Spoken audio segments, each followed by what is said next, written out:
Hello, everyone, and welcome back to today's podcast. This is episode 3 of Vibe and Talk. I just want to say a special thank you to everyone that's been listening and really supportive of me. I really appreciate it. Also, if you if you guys want to continue to support this podcast, go ahead and leave a like, subscribe, and also share the topics because I feel like the topics that we're talking about are very unique in a sense of you don't hear it every day, and I think kind of the reason why we chose these topics was because they're unique to where it's not your average podcast. So in today's podcast, I actually have a really special friend of mine. I've known him since 7th grade. So it's almost been like 10 years, right?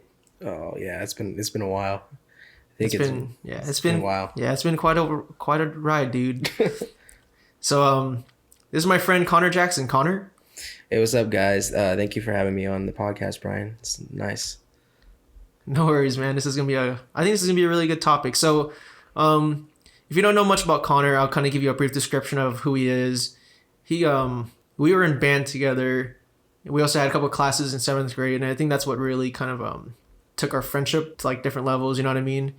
And so, Connor's always been this guy. Like, okay, I'll explain this. For me, I like to categorize people. So like, let's say so and so is really good at something, but for you, I feel like whatever you do, you're really good at. And I don't mean to like blow smoke up your ass or anything, but I mean like seriously though, like there was a phase like you were known as the beatboxing kid, right? Yeah.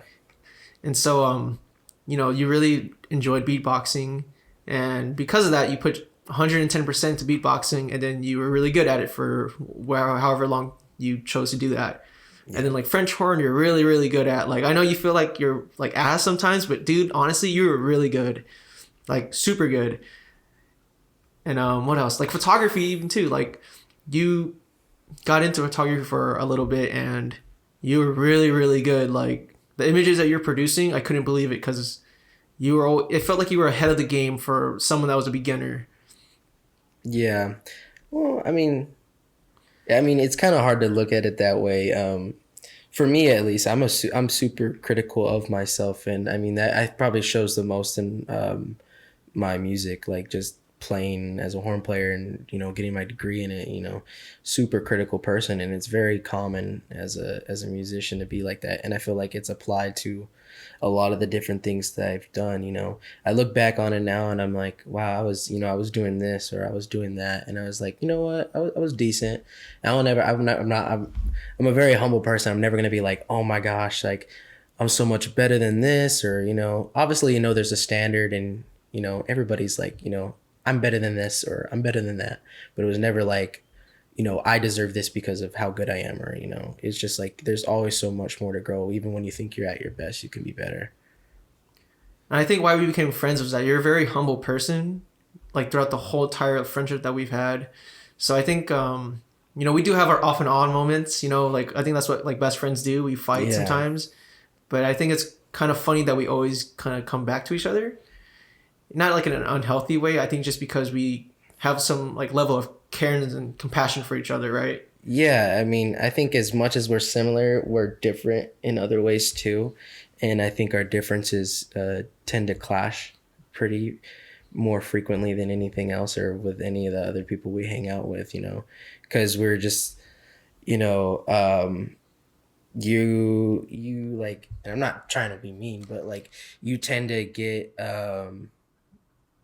I'm trying to think of a way to say it. Like you tend to get really irritated, like you just get you get irritated really easily fast. And if you let it and you get irritated, it picks at you, and then you like say something, and then like how people react to what you say. And for me, it's like I've always been somebody that doesn't really keep their mouth shut, and where a lot of people think, where like you say like I'm a humble person, there's many more people, and they're usually people that don't completely know me, or they're meeting me for the first time. They'll tell me that, oh, I thought you were an asshole, or I thought you were cocky, and it's because of how I speak when I'm not like when I feel challenged, or when I feel like I need to say something, and it's because I'm really honest. Like, I say what's on my mind. I don't really think about what other people's reactions are going to be.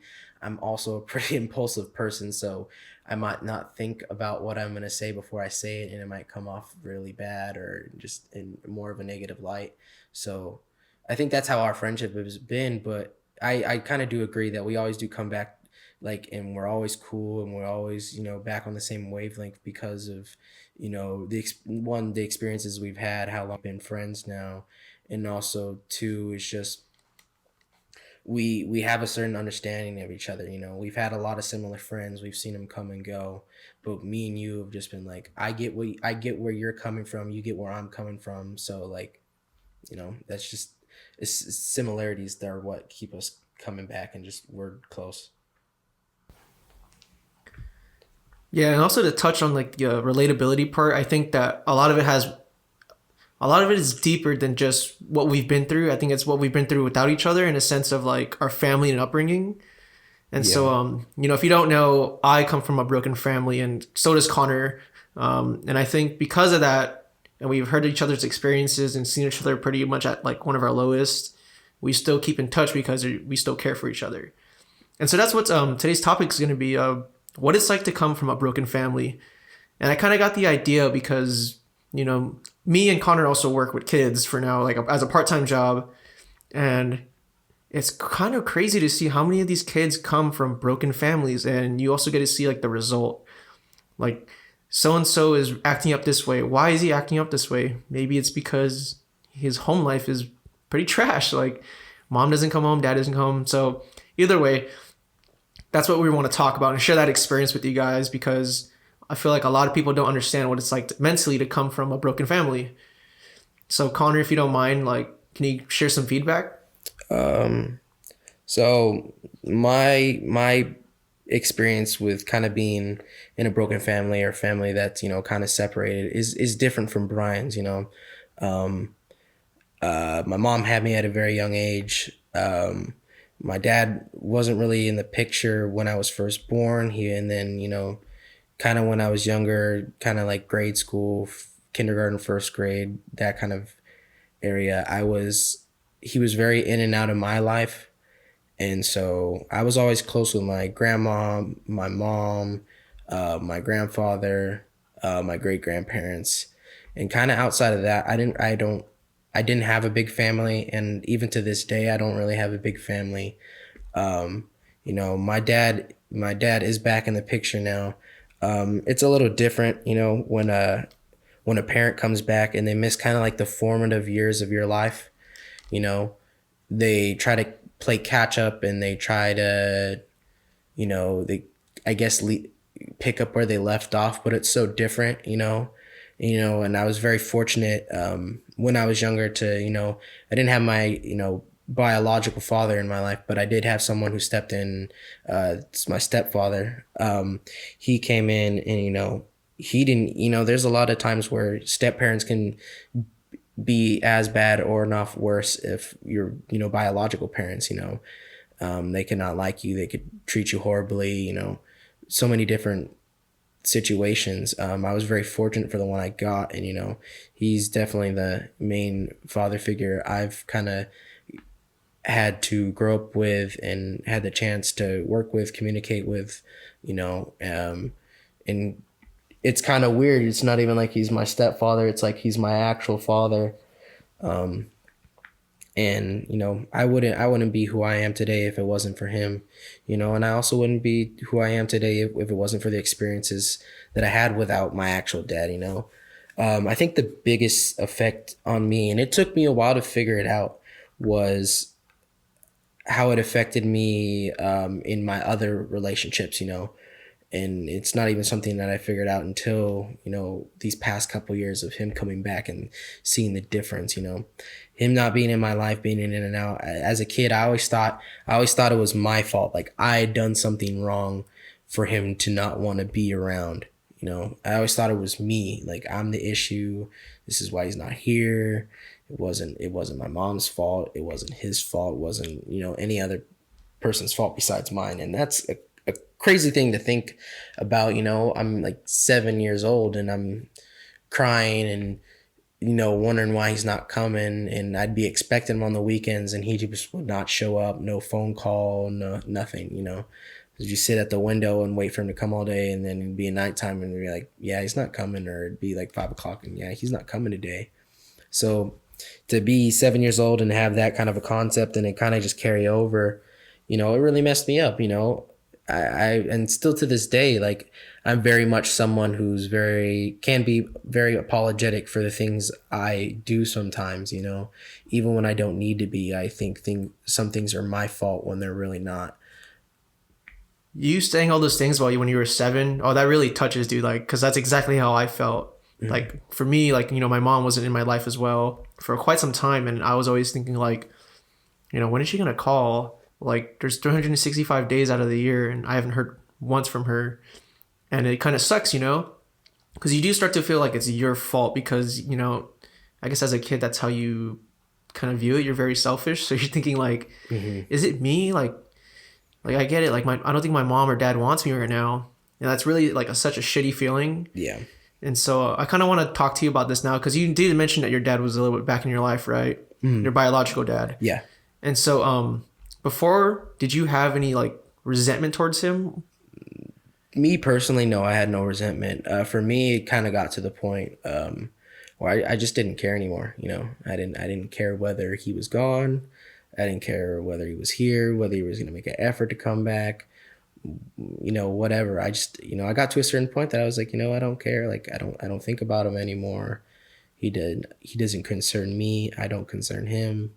So it just got to that point. And, once I got to that point, a lot of things, I was able to start realizing things, and I was able to see where I was at and see where I'd been, mentally and emotionally. But when I got to that point and then he came back and, things have obviously changed. I care about him. I mean, obviously it's different, when you have someone not there for as long as they weren't there and they come back and they try to act like everything's all fine and dandy and, patch things up real quick and then just have this relationship, it's not the same. And I'm not saying, whatever happened, I truly don't know what had happened, for him to leave and things like that. And I don't necessarily question it. That was his decision. That's his decision. You can't go back on it. But I think it's tough now because being an adult and him trying to form in a relationship that, you should have been trying when I was 7 years old or 10 years old or 13 or 15, those are some key years, those time periods when you're starting different parts of your schooling. Oh, here's the transition from grade school to junior high. Here's the transition from junior high to high school. Here's the transition, high school to college. And he was there for that last transition. But for me, it wasn't too much of a transition. It was like during college where I had that. And so now it's like you don't come visit, or you don't, he's kind of like turned around where it's like, I'm my dad and, he's me. Oh, okay. I see. Like you kind of making it seem like why don't you come around? Yeah. Too? Why don't you come around? Where's your effort? And it's like, I mean, I work a job outside of school now. I mean, I was working at school. I was going to school. I was doing anywhere between 18 to 22 units. I was in 7 ensembles. I was playing my instrument. I was doing concerts. I was taking care of family things that I needed to do. So it's tough, I want to live my own life too, and I wanted to have my own social life too. It's not my fault that you weren't around when you needed to be and to form that relationship. Because even when I go home, like, the only reason why he's like, well, you see your mom or you see your stepdad or you see your grandma, well, I live with them. them. They were there all those years. You weren't. I live with them. The reason I talk to them is because we'll eat dinner together, or I'll walk in the house and we have a conversation for a little bit. But there was plenty of times where I'd get home late and I hadn't talked to them besides maybe one text message throughout the day, or I didn't talk to them at all, So it's different, and he doesn't have that availability. And I mean, that's not my problem. And, that's where now I'm like, I'm not going to take the blame for that. I don't feel it's my fault. And I realize it's not my fault anymore. So it's like, do you feel like he's kind of like a third party, like accessibility where, you know, what you know right now is what you have at home, right? So, you know, you always have your stepdad, your mom, your grandma at home. And those are the three people that kind of like raised you, right? Yeah. And so like it's kind of weird to have this third party come in and be like, "Hey, I'm your dad. Like, I want to be there for you now." And it's kind of like it's really hard for you to be there, especially when in this part of your life when college is kind of where you start to be very individualistic. Yeah. I think in a way he's kind of like on the outside looking in, so he's that kind of a third party of a thing, and it's like he knows he can't make up for any of the stuff he missed out on and anything like that. So I feel like he tries to like repair it financially, and it's like, and it's not, and for me it's not about, it's never been about money. You know, money doesn't make me happy. Money definitely makes things go, but it doesn't make me happy. It doesn't make me feel a certain way, you know. Dude, it's like looking in a mirror. It's so fucking weird because you can cuss, dude. Don't worry about it. Like, but like, I think it's so weird because I feel the exact same way. Yeah. Because I think by the time your dad came back into your life, my mom came back into my life, and so she, you know, my mom is all the way in Hawaii. Yeah. So it's 10 times harder for her to be like, "Hey, like, you want to get lunch today?" Yeah. And so, you know, she tries to repair it with money.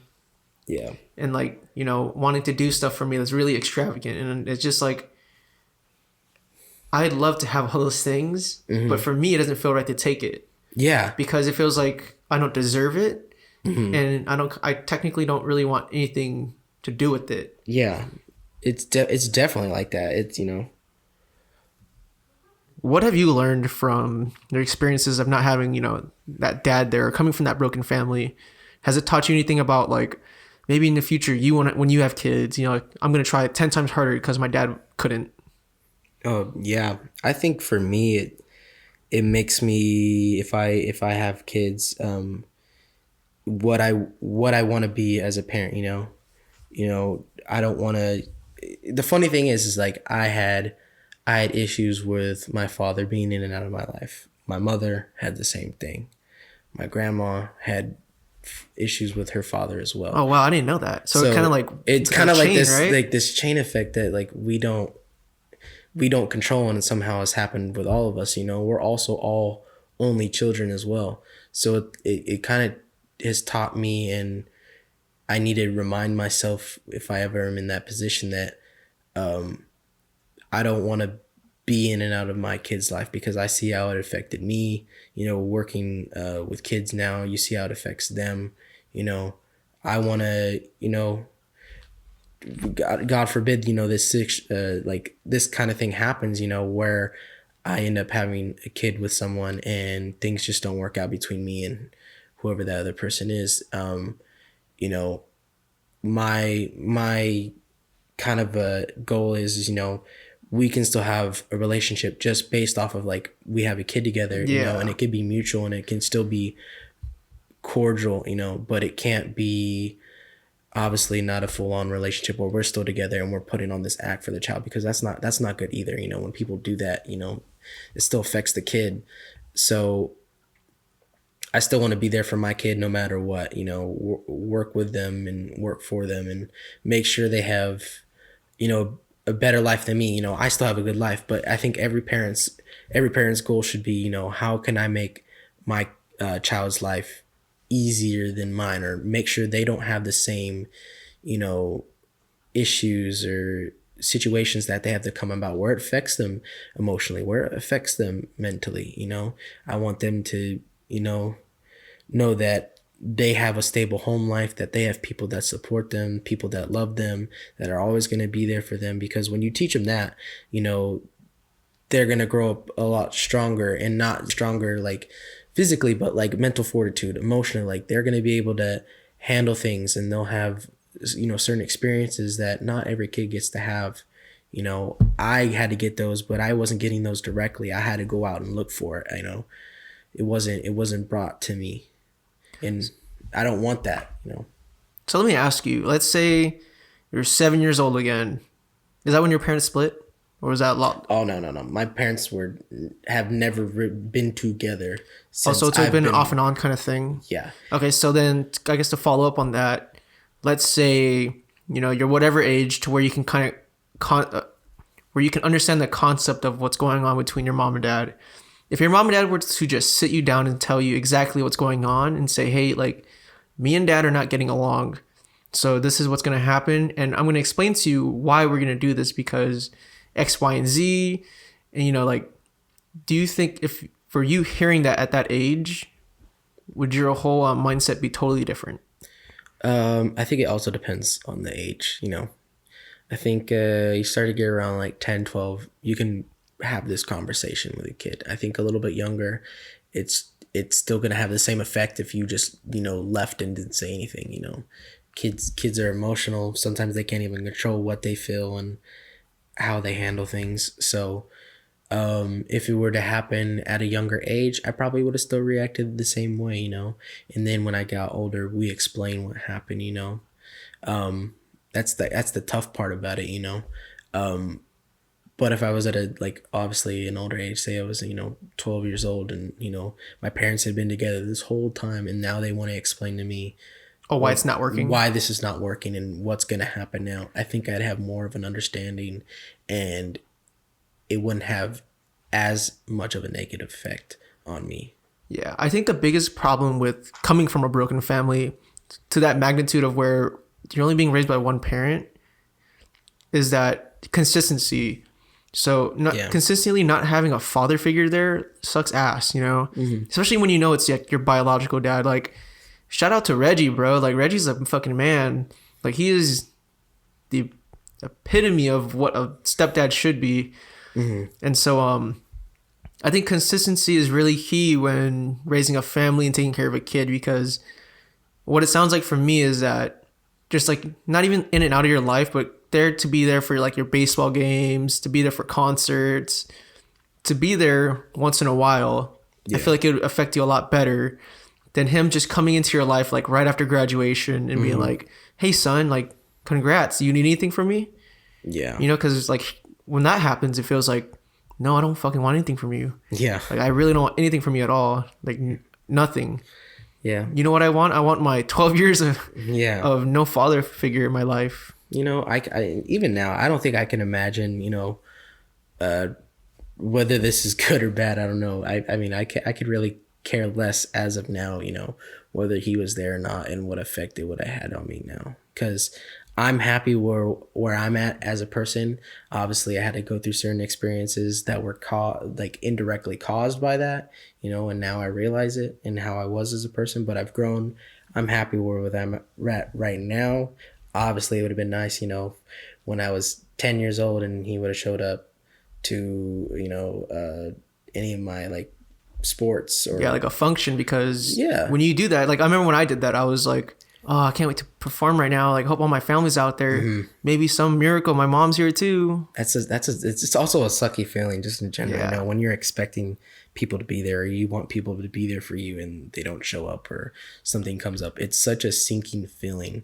Obviously, you try not to let those things affect you, but they do. Like, it's human nature for things to, like, you just kind of feel. I don't even want to say you feel let down. I mean, you feel a little let down, but you kind of just feel like upset. You're like, man, these are the people I'm supposed to count on, or this is someone I count on. They're not here. And whatever the situation is, obviously, if there's an emergency and they don't show up, that's a different story. But if like they just say they're gonna show up and then they don't, They're not there. and that's a really sucky feeling. And also to kind of go back on like how you were saying, like, consistency. So like consistency of someone being there. There's also this issue of like if your parents are split up, and if I was in that situation where I was actually going in between my two parents for a period of time, where it's consistency in the parenting. And that's something that's really important as well, is that people don't get. Like, when you are married or you're in a relationship and you're moving towards that and you have a kid and you're living together, your goal is like, how do we work how we both are as parents together, where we don't clash, where we don't confuse and conflict the kid. I parent this way, you parent this way. No, obviously there's going to be differences and things like that, and that's with everything. But it's like, how can we work together and create less conflict. And it's the same, and it's even heightened and worsened by the fact that your parents don't communicate at all, or they're completely separated. And if you don't have that communication back, I was going over here to my mom's and with my grandma and Reggie, and they're raising me this way, and then I go spend whatever weekend I was going with my dad, and he was parenting a completely different way, and it messed with me so much more than already the fact of him being inconsistent and showing up. There was an inconsistency of parenting. I'm thinking this is okay over here, but then it's not okay over here, and I'm thinking this is okay over here, and it's not over there. So it's like, what is right, what is wrong? I don't know. Am I gonna get in trouble? Is it even worth doing in the first place, or am I just gonna do it anyway and accept the consequences later? So let me ask you, what is your relationship with your dad now? I think it's I don't know. I'd say it's a pretty basic relationship, and I mean, not to say that in a disrespectful way. I mean it's basic in the sense of like, he's my dad and I'm a son. It doesn't really extend from like farther out that I'm trying to connect with my other parts of my family that are on that side, because I mean, my dad is a completely different person to me. He's a completely different person in some of his morals than when I was 10 years old. He's not the same person.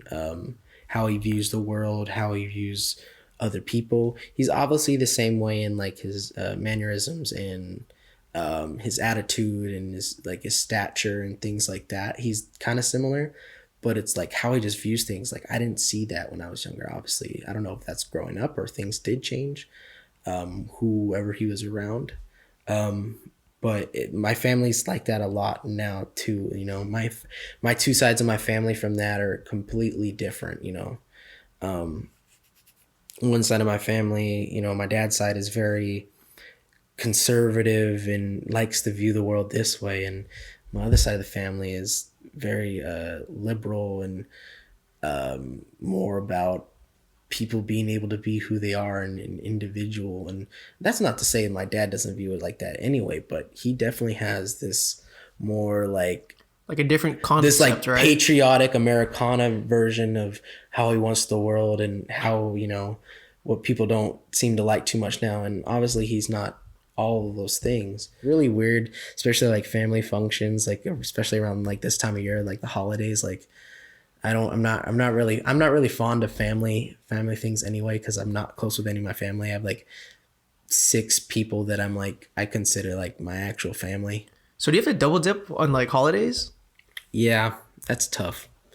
I don't really. It just. I think the worst part about it is just, and it's really minute and kind of petty, is just one side of family is like on one side of town, and then I have to go like 30 oh 45 my god minutes. it's the commute that pisses you off. The It's commute like, is what makes me the most irritated. And then also it's like, oh, you spent this much time over here and not this much time over here. Like that's also really irritating. I'm just like, I don't control it.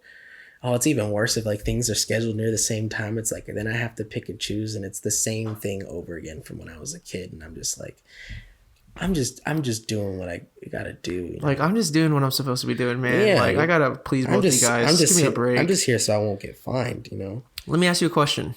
Would you change whatever happened to your life and like create that perfect family that you kind of wish and yearn for, or would you keep everything the same?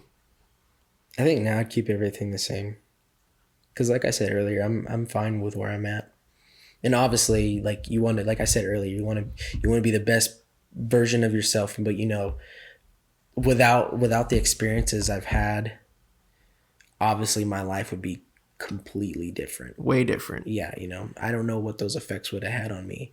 If me and you would have been friends, if I would have gone to the same schools, if Reggie would have had the same effect, or if he would have been in my life, You know what I think? I think the reason you say that is because you had a father. I can't say that. Fodder. I think you say that because you had Reggie in your life. Yeah. And so that I don't think you would want to change that at all for that person you have, you know, the third party, your dad. I don't think you would want him in that role. I don't know if I'd necessarily say it like that. Like I wouldn't necessarily say like, oh, I'd rather have Reggie than my dad. Oh yeah, no, definitely. No, yeah, but like it definitely kind of be the like point of, you know, I wouldn't trade it now because I am who I am. It's gone putting me through situations. And like I said, I'm happy where I'm at. You know, I still want the best for myself. I think it drives that even more. Is like I always had a point to prove, and not necessarily I had a point to prove to my dad to be like I did this without you. It wasn't always like that because, like I said, I wasn't thinking about him. It drove me to want that from myself. You know, I want to be better than who I was yesterday for myself, not because of my mom, not because of my dad, not because of any of my other family, not because of my friends, not because of whoever. You know, I want to be the best who I am, and I'm happy where I'm at, and I'm happy with the progressions I make. And so why would I want to change that? I learned things that not a lot of kids get to learn, and obviously Oh yeah, definitely. Like obviously it's not the experience you want to have. You know, you've been through that. You learn, even between the difference between you and me, you know, you've learned a lot of different things than I've learned, whether it be the same thing in different ways or completely different things. Like we have two different stories, two different ways of this happening, and it shows the diversity in this and how all people come out of it. And so yeah, I wouldn't trade it. I'm good with where I'm at, and I'm glad I get to have a somewhat of a relationship with my dad, you know, however it may be, and you know, however we handle it. Like I said, the financial thing where he tries to take that over, that's like where that's like a reimbursement of like, oh, all that time I missed out, here's some money. Like it doesn't mean anything to me, and like it feels like I don't know if he necessarily tries, but it definitely feels like he trying to buy your love or something. Yeah, trying to win me back over, because also like how I don't dedicate more time to, you know, building that relationship up again, you know. And that's not a diss on him. That's just, you know, and I've told him many times like I don't feel right. Like he'll be like, why don't you ask for money? Or because my mom, like I'll like bring up to my mom like when I was in college, like, oh, I'm broke, like I can't even eat lunch, or you know, I'm gonna barely get gas. Like all my money's just going for gas right now, so I can get to school, get back home, and drive my grandma around or whatever, you know. So it was kind of tough. And she would say like to my dad, like he needs money. He's like, why didn't you just ask? And I'd be like, I don't want to ask you. It's kind of like a pride thing, you know what I mean? Oh, I don't even feel comfortable. I don't like. I would tell my mom I was broke, but I would never ask her for money. I would never, and I would never ask anybody for money, because I don't want to be that person that like, oh, Connor's always going to be mooching off of this person, of dad or yeah, friends, and that's or why. mom. And I told him like I'm not even comfortable with my own mom asking her for money. I'm like, why would I ask you? You know, like just like I'm obviously going to be more comfortable with my mom. She's like been there. Why am I not going to ask the person I feel closest to and most comfortable with? And why would I ask you? Like, even though, yeah, you have more money. Yeah, my mom doesn't have a ton of money, but we're not poor. We're not broke. We're definitely fortunate to still be in the situations that we are. But that doesn't mean I'm going to go and take all everything. Like, obviously there's some things that my dad has helped me with that I probably wouldn't have the opportunities to have, or this be in the situation that I am in without his help. So that's definitely nice, but it's not like I asked for it. It's not like I went out of my way and be like, I need this. Yeah. Okay, thanks. Hey, thanks for supporting me. No, it's never been like that. So I don't want that to be a factor in my relationship. Yeah, I think that's where the only like our stories kind of differ in that how that kind of works. So like my mom, you know, she likes to help me out financially. And for me sometimes, you know, like I'm totally down to take it, because how I look at it as in my family situation is that, you know, I live with my aunt and uncle, so my dad and my mom isn't present for me. And so like financially, like who am I gonna ask? You know, like I don't want to ask my aunt and uncle. They've already like had to do. They would have to like, they literally have bent over backwards to keep me in their house and to make sure I get through college. So why would I go and ask them for money? You know, but then when, you know, I have that same mentality, but my mom comes in and she's like, hey, like, are you okay? Do you need help or anything? And I'll be like, yeah, like I'm kind of like in a shitty place right now. Do you think you can I don't ask her for money, obviously. I just like, this is my struggles, and I tell her like, I don't want your money. The only thing I want you to do is listen to me vent and hear my problems that I go through, because I feel like as a parent, you're someone that I can come to and be like, dang, this is how my day was, this is how my week is. Yeah. And so, you know, my mom does help me out financially sometimes, and I think for some reason, like, I still get that feeling like I don't want it and I don't deserve it. But in also the other sense is like, my mom kind of puts it as that I'm investing into you. No, I totally get what you mean by like, they say they're investing in you, and obviously it's like, well, I'm investing back into you for all the things I missed out on, or things like that, you know, things like that. But it's also like, as much as like, there's been a few times where I'm like, okay, I'm okay with I'm okay with accepting this. But you also kind of feel like, I don't deserve this, or I don't want this. And you're like, just what a true relationship is, or, you know, having love for someone is not based on a financial aspect, and you can't buy love. It's very much of like, just, dude, lend me an ear, give me some time, ask me how my day's going, see how I'm doing, let me see how you're doing. What space are you in right now? How are you mentally? How are you emotionally? What's going on with this? What's going on with that? It's like talking to someone, getting to know who they really are. And then when you know who they are, just seeing how they grow, and you grow with them, or you're just like, hey, like, I don't think you're necessarily going in the right direction. Like, and this is why they explain, you know, it's guidance. That's what a parent child relationship is, you know. It's all about guidance. Here, this is what I did, and this is what I did right, this is what I did wrong.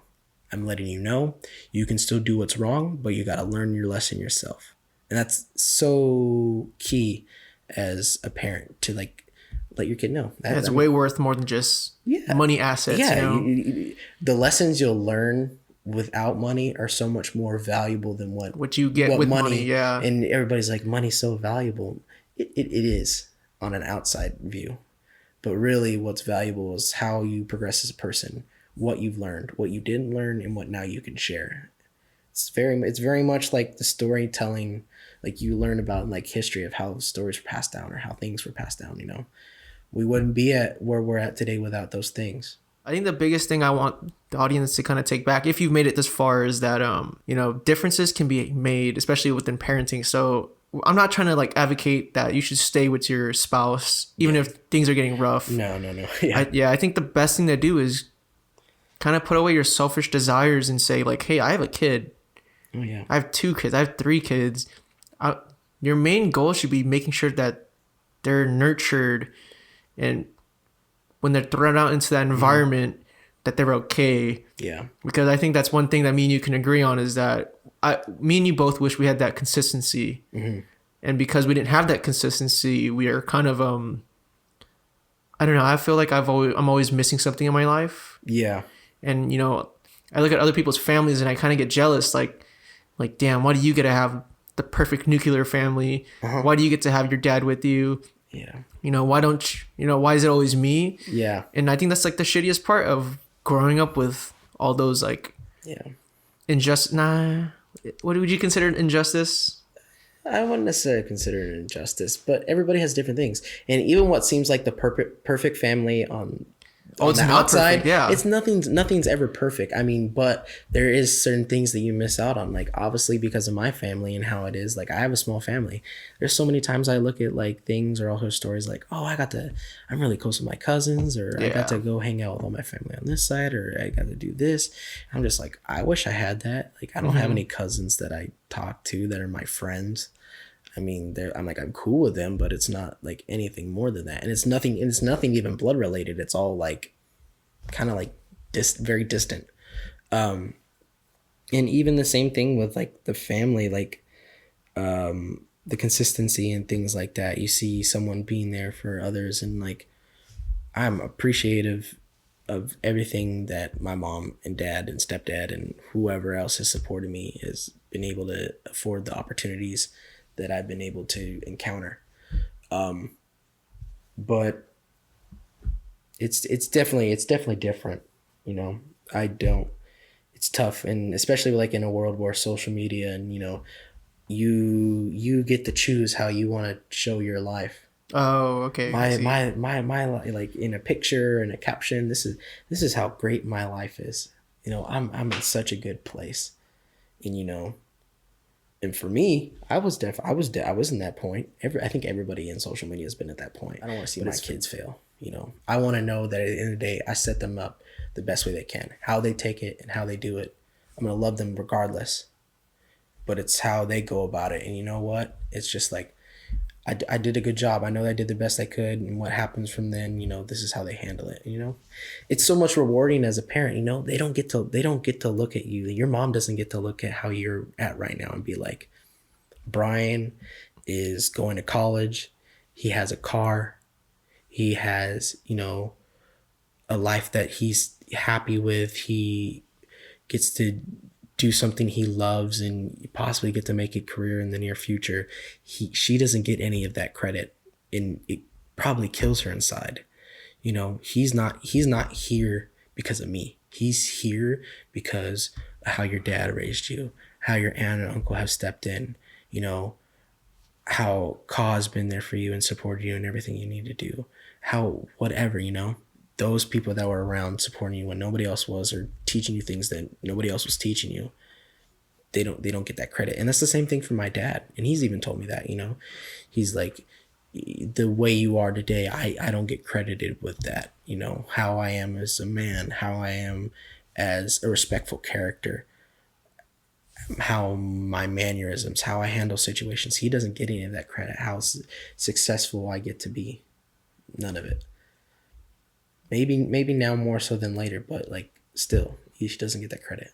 Yeah. Have you ever looked at it from your dad's perspective, your biological dad, and think like, what do you think he feels when he sees all this and kind of self-reflects? Because I've looked at it from my mom's point of view, also my dad's point of view, especially like why they broke up. Mm-hmm. And it's like I totally understand why they broke up. Yeah. I totally get my situation, and I completely agree. My mom and my dad would have never worked out. They would have not. Yeah. So I feel like the situation that did happen was probably the best. Otherwise, it would have been. But I think it's just how you handle it afterwards. And it's like taking care of your kid. I think that's I've taken back from everything. Especially when I got older, I started to think about it more. I started to talk about it more and open up. And I started to realize, like, I'm not mad at the fact that, whatever happened, they split up. Like, I do wish that things were different in some ways. Mm-hmm. But it's just how you be responsible for your kid, and then always keeping them in mind. I think that's one thing that really built resentment in my own self, because I felt that the whole time I felt like it was my fault. Yeah, I felt that my dad's not here because I stressed him out as a kid, or my mom's not here because she had her own things that she wanted to do. Yeah.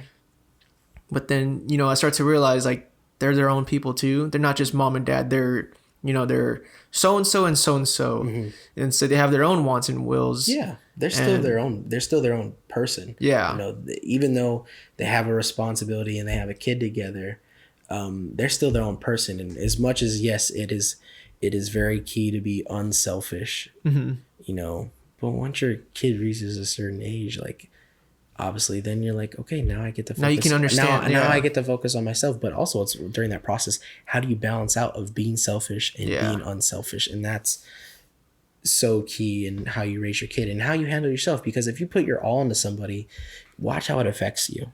And when you finally figure out what you were doing wrong and how it affected you, and you finally come back and you're like, I'm going to do stuff for me now, and you see the difference, it's night and day. It's so obvious. You're like, why was I like that? And it also can have an effect on the kid as well, negatively. So, you gotta see how they're going. And where I wouldn't necessarily say like I'm resentful or my father's resentful, because to me, resentful kind of has more of like a negative, like a really harsh. It really is like it's like has a negative connotation. Not necessarily, but it's definitely like regret. Okay. Because to me, resentment feels like you have some sort of vengeance like against something or someone. You know, I'm resentful. Like I would have been okay in this situation if But it it's wasn't. because of you, But if it wasn't you for ruined this, it. if it wasn't for this, then I'd be okay. Yeah. No, it's not good to be resentful. That's how I grew up a lot. I really grew up with like blaming, you know, my mom, blaming my dad, blaming everyone besides myself. And I kind of want to clear that, like, I wasn't blaming myself. I think what I'm trying to say is that the way I was thinking was because of myself, and then it felt very self-destructive. Yeah. And then that's what started, like, you know, the anxiety, the depression, the negative thoughts that kept coming year round, especially like around this time of year. Yeah. It's the worst. Like Thanksgiving, Christmas. The holidays are Holidays tough. are the worst. For if you come from a broken family, you would totally understand how like horrible that feeling is to see everyone come around, and it's like, well, you know, my parent isn't here because of this, and it sucks. And yeah, it feels so weird because you'll hear people like, "What's your favorite thing about the holidays?" or "What's your favorite thing about Thanksgiving or Christmas?" And you're like, people, everybody else, it seems like, would be like, "Oh, it's my family. I get to spend time with my family. I love that."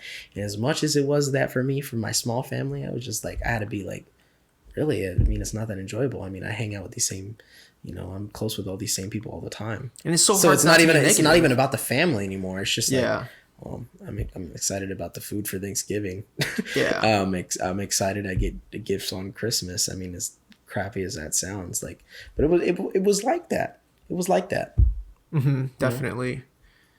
Yeah, we're gonna wrap this up now. We're actually getting to an hour. That's pretty insane. That's like an hour-long special. In an hour, jeez. But I think like the topic deserves more time though. Oh, 'Cause yeah. there's way more to it. Like, There's so many different yeah, aspects. there's a lot of topics that we didn't cover. Uh-huh. But I feel like if we were to cover all of it, then it'd just be Oh, we'd be here like forever. we'd be up here for a week. Yeah, it'd be a long time. And so yeah, I guess to wrap things up and kind of bring things in a brighter mood.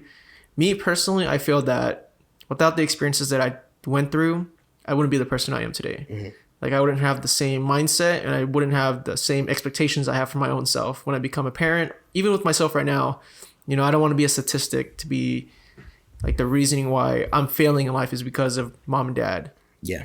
So without like that pushing me, I feel that if without that pushing me, I wouldn't be where I am. I totally would agree with that. You know, I'm happy with where I'm at, and I wouldn't be who I am today if it wasn't for the experiences I went through. You know, as sucky as it might have been going through it in the actual part of it, you realize coming outside of it, if you reflect and you realize, you know, it made me stronger in this way, and it made me learn this lesson. So it's all pretty key. Yeah. If you made it this far, I just want to take the time and thank you and say that I appreciate that. Tune in next time to hear some more banter, some more cool, unique stories. That's it. Thanks, Connor. All right. Thank you for having me.